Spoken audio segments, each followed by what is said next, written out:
And just so you know, 64% of all new business last year came from our partner channel. Hello and welcome back to Revenue Remix Roundtable, where I bring in experts to discuss current trends or challenges and give you the insights you need to grow. I'm Summer Poletti, your host and moderator and founder of Rise of Us, where I help founders and CEOs avoid wasting money, momentum, and reputation on growth strategies that fall flat. If you're new to my world, I am all in on partner-led growth, and today we're going to scratch the surface on why that's important and how to make it work. Let's set the stage. Earlier this year, we explored whether or not inbound even works anymore, why outbound feels so hard, and of course, how AI is rapidly changing go-to-market. The companies that are actually growing right now figured out something that most people are still kind of sleeping on: the fastest path to a qualified conversation and sustainable growth is someone that your buyer already trusts. So let's start with quick intros. I am Pat Ferdig. I am a consultant focused on partnering and partner strategy. I spent 25 years in enterprise software, the latter half of that focused on building partner programs and ecosystems. And now I do that for my clients. My name is Danny. I'm the co-founder of SalesEQ, a sales intelligence platform that focuses on capturing nonverbal analytics, like on body language and tonality, to help organizations read in between the lines and better gauge what's going on in their sales conversations. Danny, you're nicer than I am. I'm calling you guys the Gong Killer.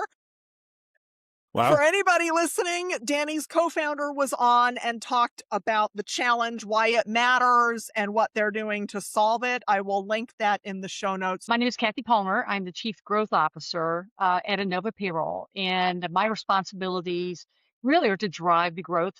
Under my purview, I'm over all of our partnerships, and that is a major part of our strategy. We're going to talk about that. I'm also responsible for our partner marketing, which again is very key to successful partnerships. So full disclosure for the audience, Kathey and I have known each other for a long time, and we keep crossing paths. And this whole partner path that you've been on with Innova is really cool. Yeah, it's So karma. I'm glad you're finally here to talk about it. Yeah, thank you. So you folks here and in the audience, you know I'm a storyteller. So today I've assembled a panel, as you can see, of folks who can talk about partnerships from different stages and seats to give you a really full picture.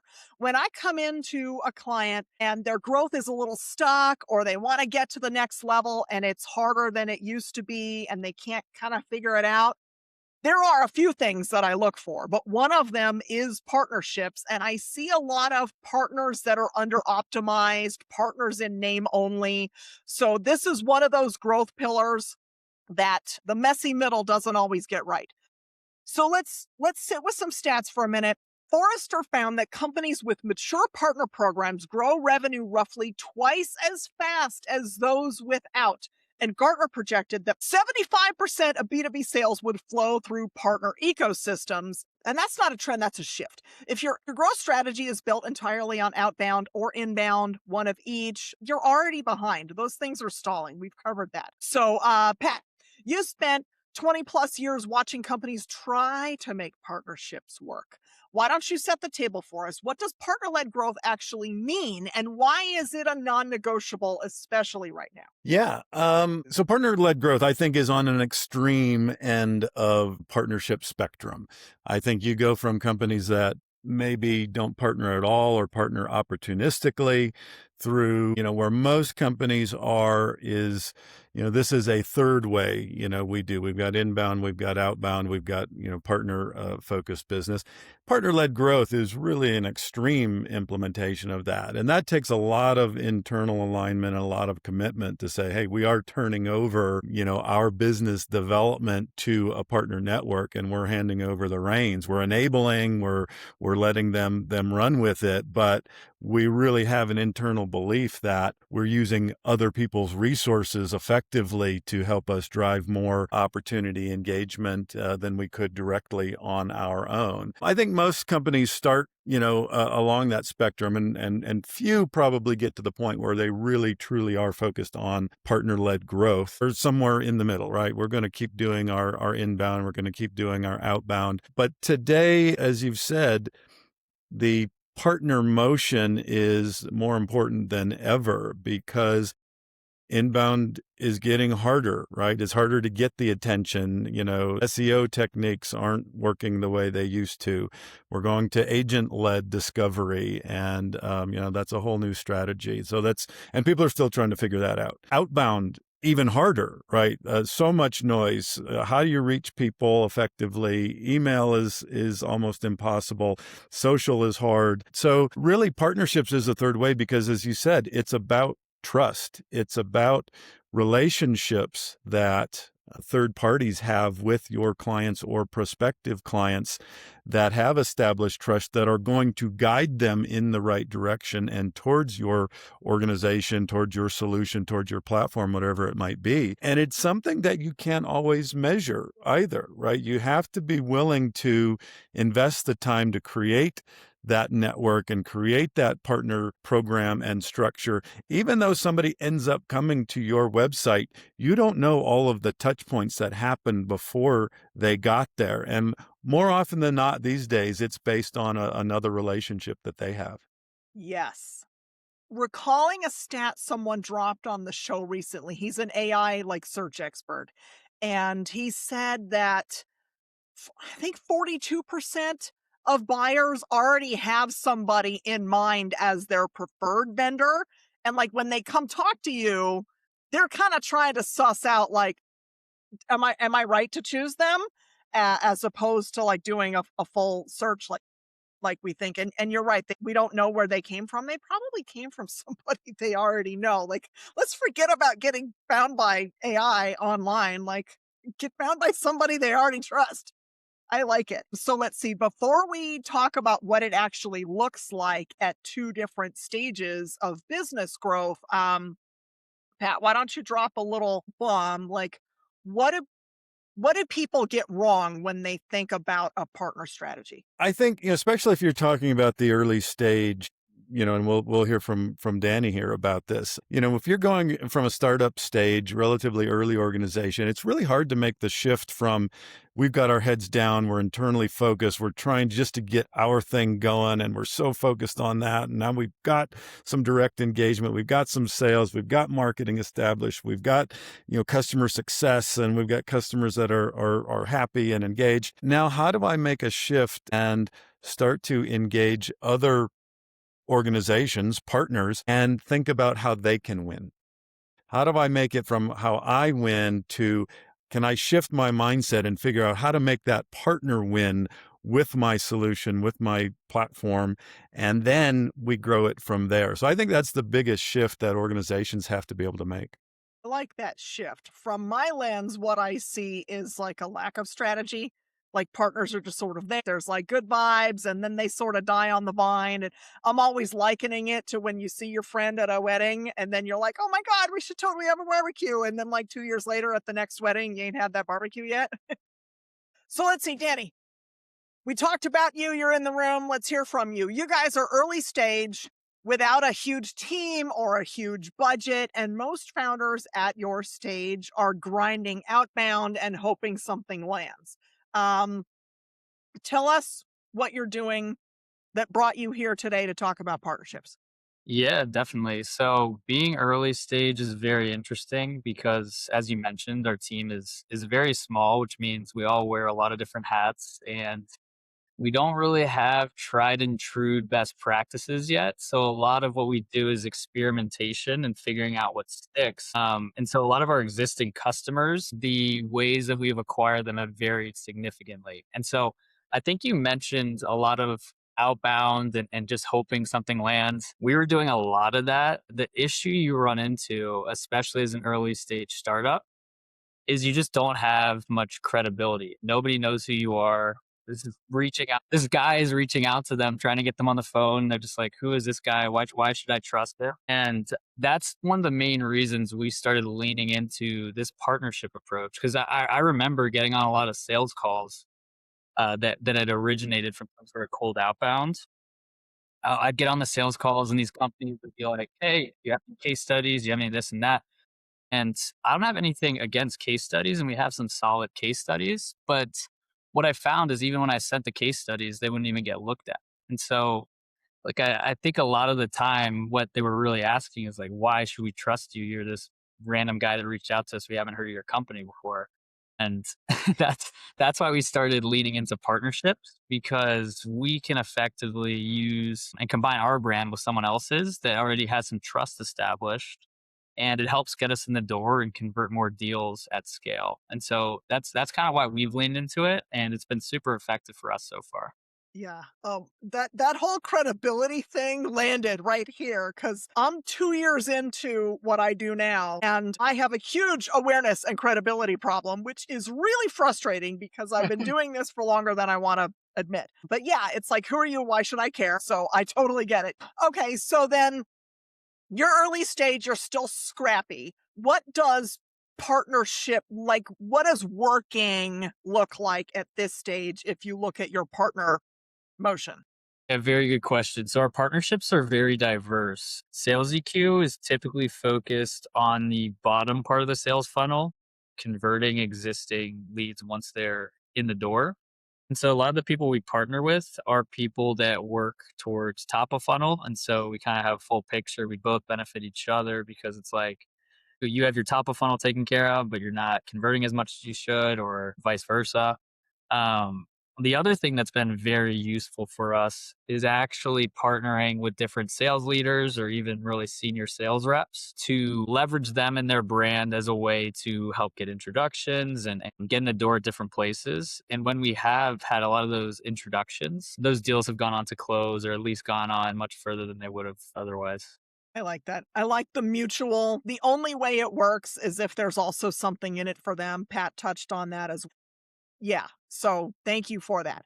All right. So I want to go completely on the opposite end of startup land, and we are going to let Kathey chat. So, Kathey, you've been at Innova for a while. You've scaled them, and I hear there's something big on the horizon. So partner-led growth was a meaningful part of that. And I saw how you were systemizing, and I'm like, girl, you get it. I love it. I love the way you think about these things. You're so precise. So let's talk a little bit about what the news is and how people can build a partner program that actually compounds over time to get them to that big end goal. Okay, well, great, Summer.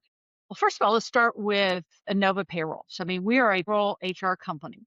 And while we have grown threefold in the 4.5 years I've been with the company, we're still smaller. I mean, in fact, I always present ourselves as we're probably the largest payroll company you've never heard of. Uh, anyway, so it sort of gets us in the door. That being, that being said, we really compete with big players, ADP, Paychex, some of the major players in the market. And we knew early on we would never be able to compete with marketing dollars. We could never compete with social spend. We could never compete with the number of sales reps that we have, and so we needed to be more strategic.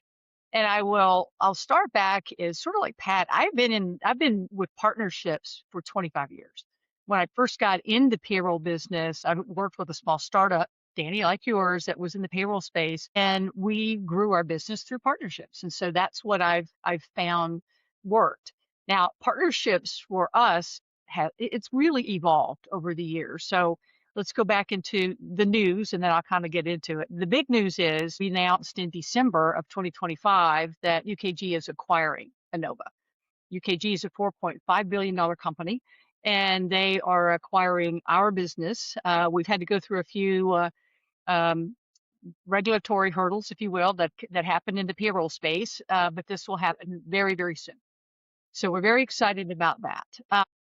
But what I think clearly attracted them was our growth strategy. And so how did we do that? And I'll just jump into that is having had the experience with partners. That's one of the reasons why I was brought back. I had worked previously with the founder of Innova. He brought me back, and he said, basically, Kathey, we've decided we want to take our partner program to the next level. And we had a few baseline, what we call ISV partnerships. The independent software vendors, they own and sell and operate their own software. And in all of those cases, payroll is really the data from payroll is the crux of what those types of software companies need.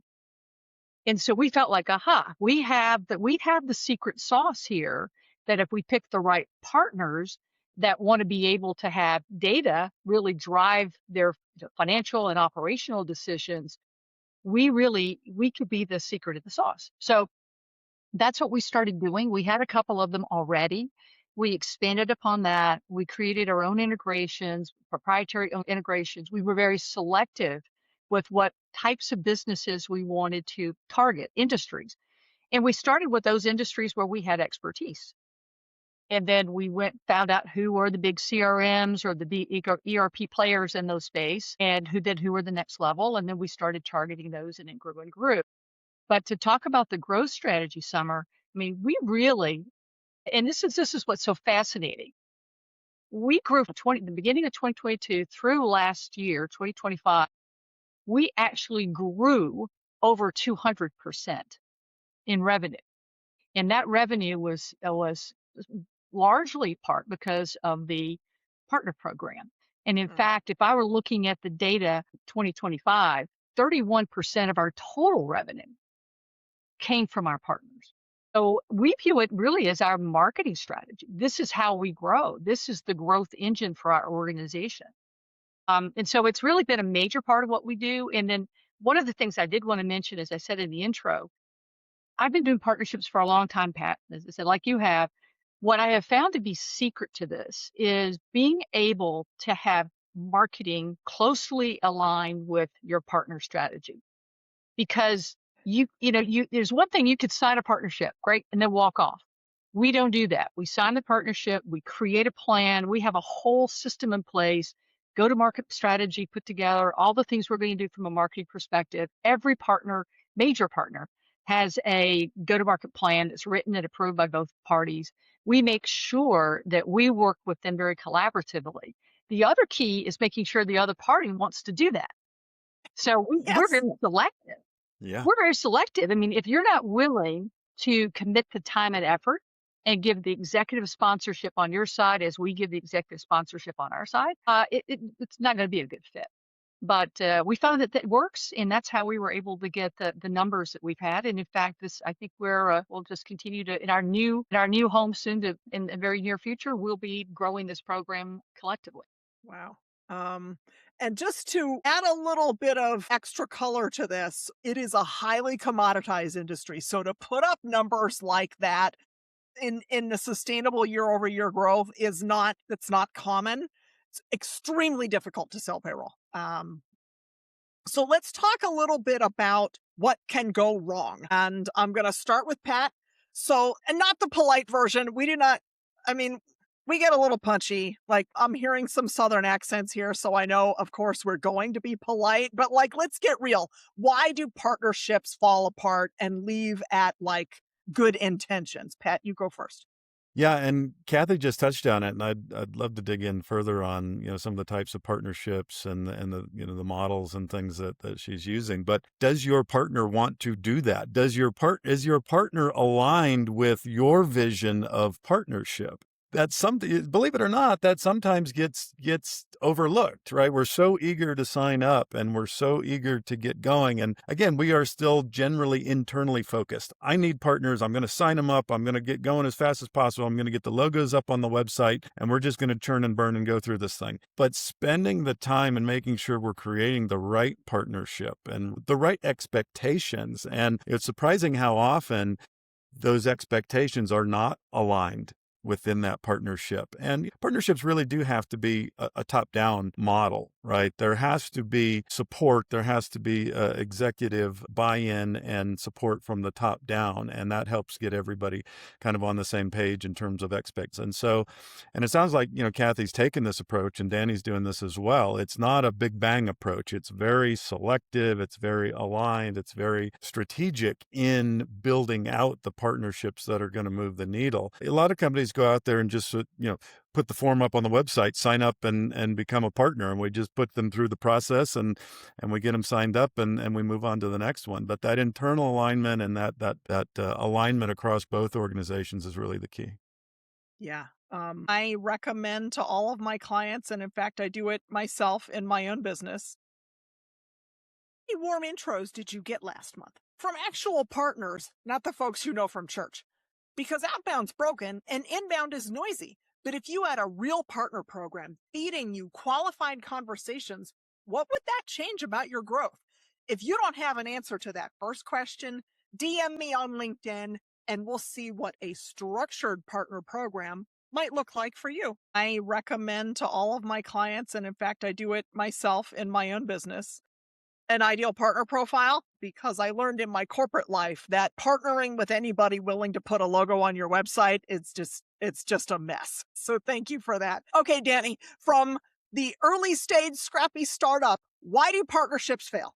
Yeah, it's really interesting, honestly, because I have a lot of friends that are also in early stage startups. A lot of them have also tried different partnership approaches. I think where a lot of people go wrong is they view getting a partnership agreement in place as the finish line Ooh, when in reality that's the starting point, you know? And so like they'll get these agreements in place and then they'll just be expecting the other person to deliver.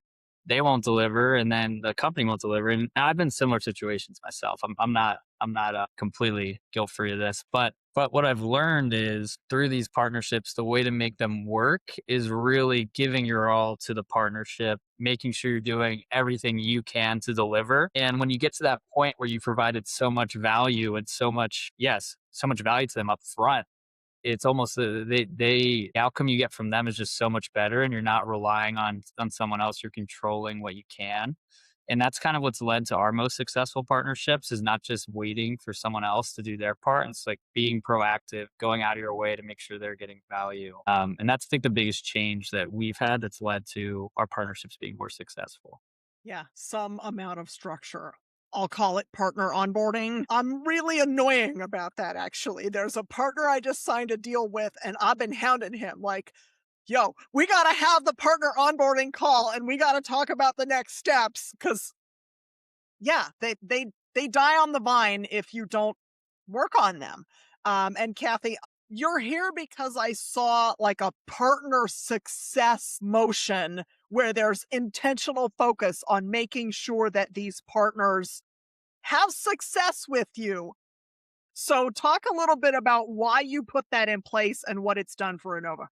First of all, we want to be able to scale and bring on more partners, but we've learned along the way. I mean, I have to be honest with you. You're right off the bat, you're learning, and so that's part of it.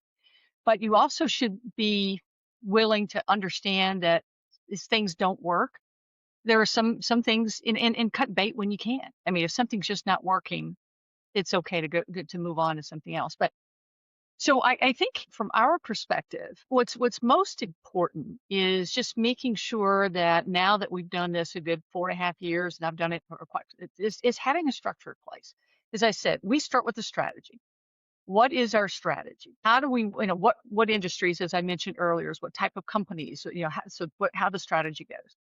And then once you have the strategy, you're trying to stick with that. And because there may be other companies that want to align with us, and it just doesn't fit what we're trying to do. Number two, back to what you're saying, we have a new partner onboarding kit. And that's part of every new partner within the first month. And we try to do it within the first 2 weeks, but sometimes they're busy. But within the first month, we have this onboarding kit that we'd actually prepare for them. And we shared with them what they can do and how we can work together. And then for all new partners, we make it mandatory that we have at least a set monthly meeting with them to make sure we're following up on things. And then, as I said, the go-to-market strategy, I have a couple of partner managers, and their responsibility is basically to create a partner profile for the entire organization, to put the go-to-market plan together, to work collaboratively with the other part so that things keep moving in the right direction. And I think we could just learn that type of rote planning and sticking to a strategy works. And then we can pivot if we need to. But what we're finding is that this works really, really well. The other thing we've done is we know we have a lot of partners. We're also at the point now that if you aren't really playing, even though you signed with us 10 years ago, maybe it's time for us to exit. So we've started to do that, a very active looking at this isn't working for us. Does it work for you? Do you want to re-engage? If not, let's just go ahead and move on. But we also have categorized all of our partners into A, B, C, D. So you need to be able to really learn it. Okay, you can't treat every partner exactly the same. So you sit down and create what are the characteristics of your A partners. And then from that, how often do you contact them? What kind of things do you do with them on a regular basis? And what's the data that you're using to manage the success of that? And then we have the B partners who we want to become A partners. And you have the C partners you want to kind of move up to B partners. And then you get D partners where you go, maybe this isn't working for us. But I do have one thing I did want to mention, because something you said earlier, Pat, is we measure our partnership strategy. And that's one of the things that when I first came on, if you're not sharing with the executive team how successful your partner program is, you're doing yourself a disservice.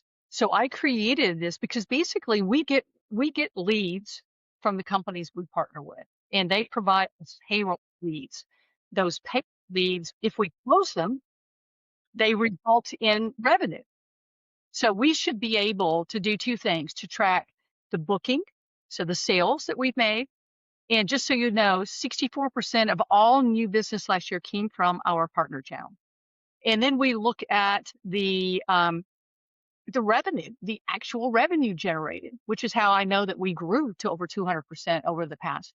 So these are the things that, your board wants to see, that your CEO wants to see that. And then immediately you become much more relevant in terms of what you're doing. So I would highly recommend, we use HubSpot, whether it's HubSpot or Salesforce or whatever, you track everything. You validate the success of your partnerships through the revenue generated. And that goes a long way. Yeah. And I'm going to add, the sales folks, when they're having that conversation with the prospect, you got to ask how they heard about you. Because I saw a lot of web leads were actually partners. Because the partner would say, hey, check these guys out. And then that person goes to the website and they look, because the partner sent them there, and then they fill the form, and marketing's like, ooh, that's a web lead. And you're like, no, I don't think so, because they closed in 2 weeks, and that's not how web leads work. So your sales folks have to be the ones to figure out exactly what channel they came through. And then you mark it in your CRM and you can prove your partner program, because the danger there, and I'm glad you took it there, Kathey, is that like a partner program can look like a bunch of fluff to a CEO or a board if you're not doing something to track metrics. Just to that point, we make sure that all of the leads from partners are tracked through certain links. And then, as you mentioned, if it comes in from the web, we ask, how did you hear about us? Because a lot of times someone will hear it from the partner, go to our website, see what we're doing, and then they submit. And so we do try to tie it back. They sign up the let me see a demo form or whatever. And that doesn't mean that they came from a Google search or ChatGPT and wanted to see a demo all of a sudden. That doesn't work that way. Well, I've had some conversations recently that were focused around the linchpin is the AE more often than not. And that means that, you have to have the right alignment with the sales team and the right balance, right? If the sales team is incented to drive their own leads or convert the marketing created leads, even though there is some anecdotal information that says, yeah, I only came to the website because this partner I was talking to sent me there. If your rep isn't aligned with the partner strategy and they don't see the benefit and they haven't been trained that that's their role, that's really hard to track, and it's really hard to prove that stuff after the fact. So it's an internal alignment thing as well. And reps have to understand their role there with the partners, and all of those deals have to be treated equally. And if it's a partner deal, then the rep, can't take a haircut. And so, those types of things are important as well. Yeah. So, Danny, you cut your teeth in sales just like I did. Do you have anything to add there? Yeah. So, I mean, with anything to add in regards to like the role of the AE in terms of partnerships? Or like, what do we get wrong when we think about how partnerships should work? Yeah. I mean, it's interesting from the perspective as an AE, because having just been an AE recently, there's so much that's expected of the AEs. And so I think if you zoom out and you're looking at how you structure this, structure partnerships, there has to be some good infrastructure in place, like Kathey was talking about around tracking, because I can tell you right now, there's a million different spreadsheets and trackers that AEs have to update and a ton of things they have to do. And giving them another thing to do is typically some of them will do it, but some of them will just be like, oh, it's another tracker or whatever. And so I think if you're viewing the AE as the linchpin, that's fair. But I think there also has to be some surrounding architecture to support them, because they're a lot of times they're also prospecting, managing different parts of deals, and the bane of every AE's existence and anyone that has to deal with a CRM is manually entering stuff into a CRM or tracker or whatnot. And so I think like anything you can do to help provide some guardrails will be really useful. And that's kind of how we've started building out our partnerships, is just having a lot of our automations actually and tracking automated through our platform, and auto put into our CRM and our other trackers, just to eliminate any bottlenecks there that would cause stuff to fall through the cracks. Yeah, that's why I am a huge proponent of AI and automation tools right now. Anything that reduces the administrative burden on a seller, I am here for it. The one thing I'm going to add before we start wrapping up and letting you folks get back to your day jobs is I'm always going to look for teaching the AE how they can find leads for the partner. Because a lot of orgs will look at what can I get, but the partner always wants something also, because a lot of times you have to give first to earn that trust from that partner before you start getting leads from them. And that's just another thing we're putting on the AEs. I'm sorry, Danny. So thank you all for joining me today and for sharing your insights. I'm going to link you all in the show notes so that people can follow and connect. And we want to know when the deal finally goes through, Kathey. And for those of you listening in the gym or the car, I appreciate you too. And I will see you all next week.